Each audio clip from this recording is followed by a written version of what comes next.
તો હેલો મિત્રો, જય શ્રી કૃષ્ણ, હર હર મહાદેવ. તમે બધા કેમ છો? ફાઇનલી મજામાં જશો. મારે બ્લોગ જોતા હોય તો મજામાં જોઈ. અત્યારે ગાઈસ વાગ્યા છે સાંજના 9 અને આજે હતું છેલ્લું શ્રાદ્ધ. કાલથી થાય છે માતાજીના 9 નોરતા.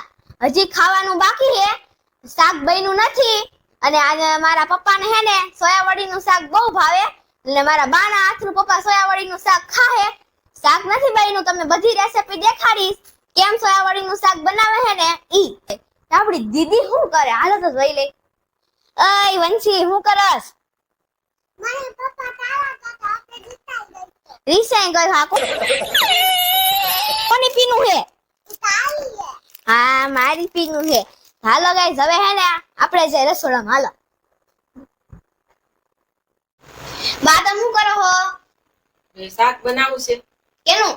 ઈ તો નો કહેવાય, તમે જોઈજો પછી તમને ખબર પડે. એ દેખાય જ છે તમે કેનું બનાવો. બનાવું તો જોઈશે ને, એમ થોડું હાલે. બનાવું મને નો ભાવે હો સોયાવડીનું શાક. ના મારા છોકરાને જ ભાવે છે, એના હાટું તો કરવું જોઈશે. अच्छा हमको सिखा रिया है। અંજરી નથી ભાવતો એટલે હું સોયાવડીનું શાક નહીં ખાવ, બાકી રાંધું હે ની ખાઈ લે. ના ના આજ ખાય છે પછી તને ભાવશે કે તું કહેશ બા મારા હાટું બનાવો, મારા હાટું બનાવો. આજ આ તો આ ચાખી લે. હાલો હા આપણે બધું બનાવી લઈ શાક, પછી જોવો આખો વિડિયો આપણે બનાવશું. આપણે સોયાવડીનું શાક બનાવવાનું છે તો એમાં જે જે વસ્તુ જોઈ એ તમને બતાવી દો. બરાબર?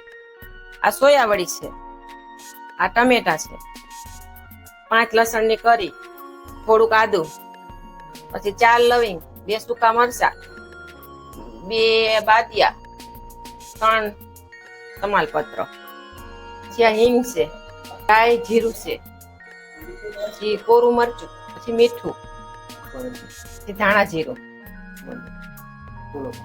પછી હળદર, પછી આ લીલા મરચા 2 સમાર્યા છે. આ સોયાવડી છે એને તેલમાં મેં શેકીને થોડાક રાખી દીધા છે. બરાબર? તો આપણે બનાવી ગ્રેવી. હવે જો સૌથી પહેલા આપણે ડુંગળી નાખી. બરાબર? હાલો ડુંગળી નાખી, પછી 1 આદુનો કટકો, પછી 4-5 લસણની કરી, બધું નાખી દીધું છે આપણે. હવે એને મિક્સરમાં સડાવી દઈએ.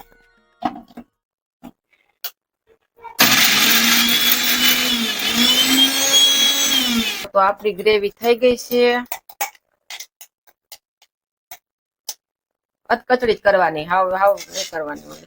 अच्छा हमको सिखा रिया है।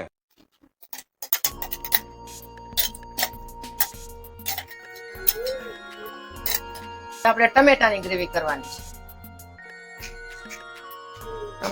આપણે નાખ્યા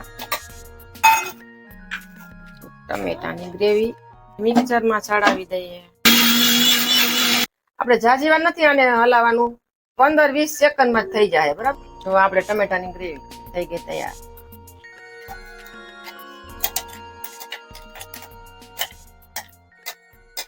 જોઈને મજા આવે છે ને, આગળ ખૂબ મજા આવશે, હારું જોવા મળશે, જોઈજો.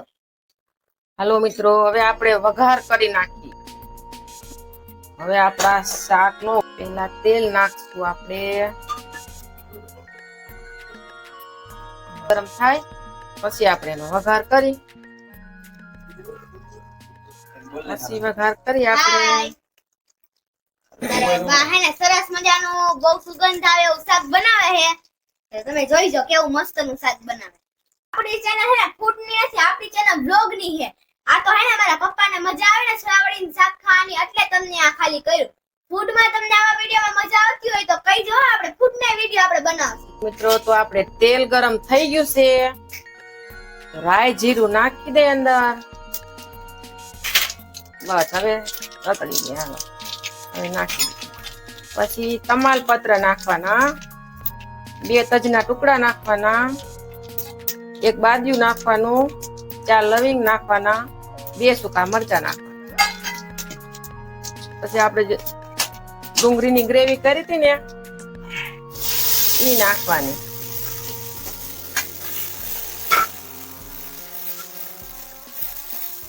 સુગંધ આવ્યો બહુ મસ્ત. અરે બનવા દો, તમે 5 આંગળા નો સાટો મને કહીજો. अच्छा हमको सिखा रिया है। બહુ મસ્ત શાક.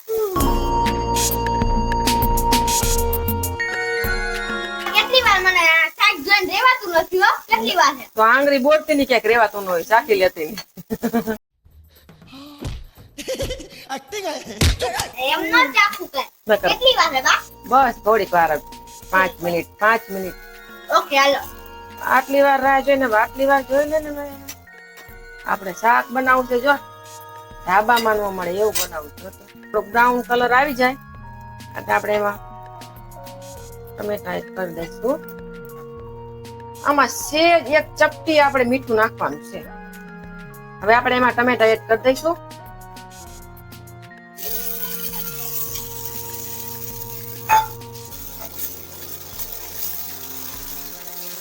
આપણે ઓલા મરચા લીલા બે સમાયા હતા એ પણ આમાં એડ કરી દઈશું હાલો મિત્રો તમને રસોઈના વિડીયો પણ ગમતા હોય તો એ પણ કમેન્ટમાં થોડુંક અમને કહી દો તો અમે નવી નવી વેરાયટી બનાવશું અને તમને બતાવશું બા બહુ જ મસ્ત હો હાથું કરે અત્યારથી પાણી આ મીઠું ન ભાવ હાલો પછી આ વાટકામાં આપણે હળદર નાખવાનું 1 ચમચી હળદર પછી 2 ચમચી મરચું 2 ચમચી ધાણા જીરું આપણે આમાં થોડુંક નાખ્યું પાણી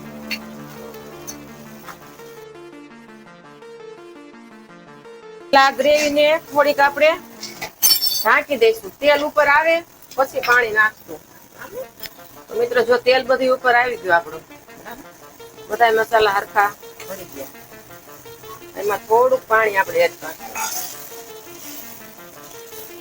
થોડુંક પાણી એડ કર્યું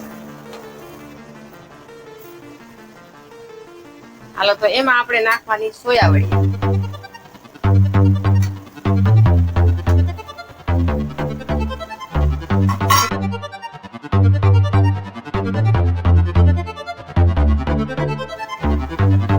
લીલા ધાણા આપણે થોડા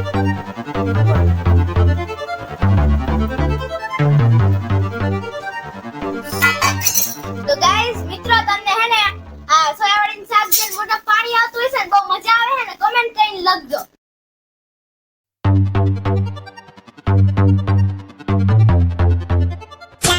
તો મિત્રો શાક રેડી થઈ ગયું હવે એને ટેસ્ટ કરી ગઈ મારાથી તો હે ને ગાઈસ રેવાતું જ નથી એવી સુગંધ મસ્તની એવી આવે છે ને રેવાતું જ નથી મને એમ થાય અત્યારથી ખાવા જ માંડું 75 years later.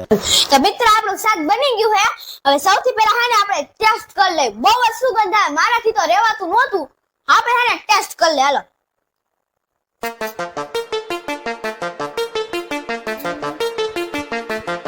બહુ જ મસ્ત શાક છે તો ગરમ છે બહુ મસ્ત છે એક બટ્ટુ બની દો પતિ પણ દૂધ તો કેવું નહીં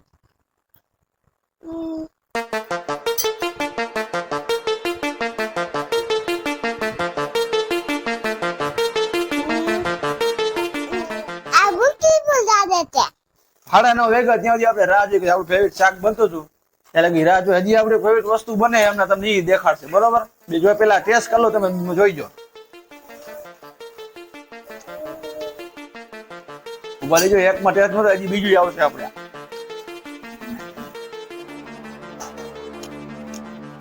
જોરદાર હવે તમે હે ને એકવાર તમે ટ્રાય કરજો બનાવીને તાજુ કોઈ કોસ્ટલી નથી બધી ઘરમાં વસ્તુ હાજર જ હોય એનામાંથી બની જાય તમારે સમજી ગયા હે ને બહુ કોસ્ટલી નથી આપડા રસોડા બધી વસ્તુ હાજરમાં હોય ને એમાંથી જ બની જાય તમે એકવાર ટ્રાય કરજો શનિ રવિવાર આવે છે ને કરો પ્રોગ્રામ બનાવજો કમેન્ટ મારજો એમાં પાછી બહેનું કેવું બહેનું હું થયું ગ્રેવી બહેની રસોઈ વાળા વિડીયો જોવા હોય ને ઈ કહેજો તો આપણે એવે બનાવશું હા બોલ બસ સોયાવાળીના શાકમાં પનીર કેવી રીતે અરે ઈ તો આખો ઈ પનીર જોઈ શાક બાક બધું તૈયાર થઈ ગયા બીજી રેસીપી આવી કઈ રેસીપી આ પનીર શેકવાનું તાર પપ્પા પનીર ખાય ને આ ખાલી પનીર શેકવાનું બસ. અચ્છા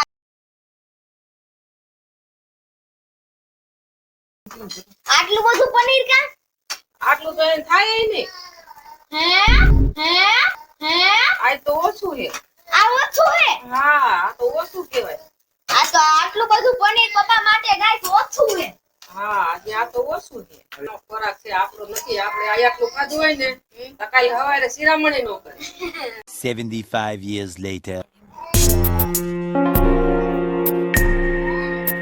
હાલો મિત્રો, અત્યારે હે ને 10 વાગી ગયા અને ત્યાં સુધી આપણે રાહ જોઈ. આપણો જમવાનો ટાઈમ ના થાય કેમ વાગી ગયા 10. આપણો ફેવરેટ શાક હે સોયાબીનનું. આપણે આજે કીધું ખાવું જ છે, મસ્ત બનાવો, ભલે 12 વાગે કીધું. એટલે મેં મોડું શાક બનાવડાવ્યું. જુઓ, એક નંબર બેનું છે. હું એન્જોય કરું. આરો કેમ રહ્યું? મજા આવી ગઈ ને? બહુ જ મજા હો. બહુ ખૂબ જ મજા આવી. તને કેમ લાગ્યું? અરે બહુ મસ્ત બન્યું હો. એને મજા આવી? તમને શું થયું? મને તો મસ્ત લાગ્યું શાક. આને મને તને તને કેમ લાગ્યું? આ તો હાચું સરસ. એ હાચું સરસ. એ બ્યુટીફુલ લાગ્યું. આને બ્યુટીફુલ લાગ્યું. ઓય. આરો લહી આજનો વિડિયો આપણે અહીંયા જ પૂરો કરી. તમને વિડિયો ગમ્યો હોય તો લાઈક શેર સબસ્ક્રાઇબ કરવાનું ભૂલતા નહીં. તો આપણે ફરી પાછા આવા નવા વિડિયોમાં મળશું.